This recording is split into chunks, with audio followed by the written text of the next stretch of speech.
Is yours rolling there too? Yeah. Okay. Let's see. Well, I was always musical. Always loved music since I can remember, you know. Always sang. And when I was about, 10, I heard one of the school bands in town did a concert. Which town? Ukiah, U-K-I-A-H. Where In California. Oh. Northern California, north of San Francisco. And I went to a school concert, and there was kind of a jazz band, you know, was playing. Although they were junior high school students, I think. Kind of a stage band. And they had an alto saxophone soloist, and he performed one of the tunes. He came out front and played the alto saxophone, you know, it was like a solo for him. And I went, that's what I want to do. And so I said, Mom, I got to have a saxophone. My mother got me a saxophone, and I started studying saxophone when I was in the 5th grade. And sorry. that's like 10 years old. Oh, right, 10 years. Yeah. I think that's correct. Yeah, 10 years old. And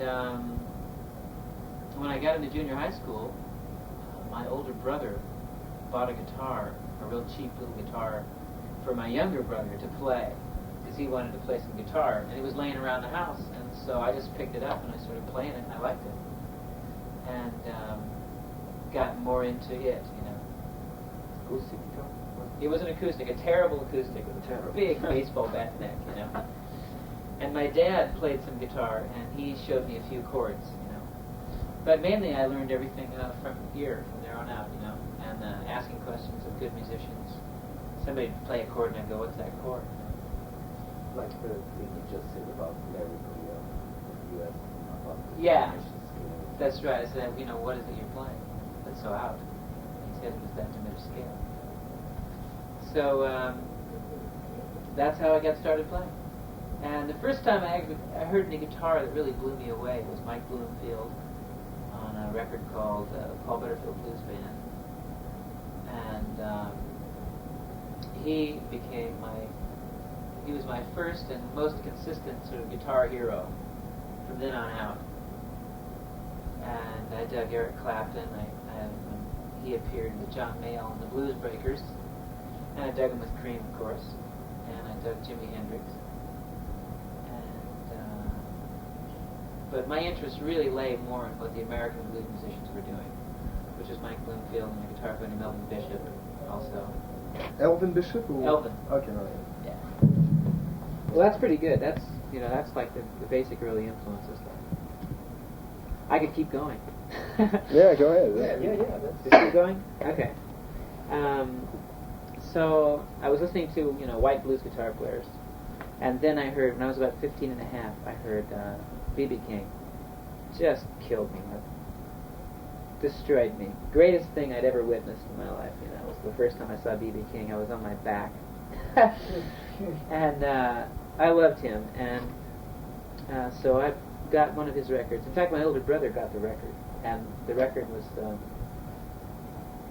Blues is King, Live at the Cafe Go-Go, Don't Answer the Door. Had all these titles. And it was exactly the same band and songs that we had heard, And it was my favorite record. And as I got into my teens, I sort of started wanting to explore jazz. I wanted to find out what jazz was. I had an older guy, was about a year older than I, who had gone to a jazz clinic in New York, and he had a little exposure to jazz. He turned me on to a couple of records, but mainly I went out and sought it out on my own. And I found an Ornette Coleman record called New York Is Now that to this day is my favorite Ornette Coleman record. And I heard some John Coltrane records, and saxophone player named Archie Shepp, a free jazz kind of player, but he writes great tunes. And then later on, Miles Davis. After I left home, I got real into Coltrane, and I met this other guitar player friend of mine named Billy Johnson, and he was real into Miles Davis with Herbie Hancock, Ron Carter, Tony Williams, and Wayne Shorter, that band. And so he kind of turned me on to the Miles Davis thing, and I turned him on to the Coltrane records. And it was the impulse years of Coltrane's music that I really dug the most. Before that, he recorded with Atlantic. And before that, he was with Miles Davis's group. How did you become professional? One situation into another, or? Well, you know, I mean, I was playing in school bands, right? And I started real young. I was playing in my first school band was when I was in junior high school, 8th grade, I guess.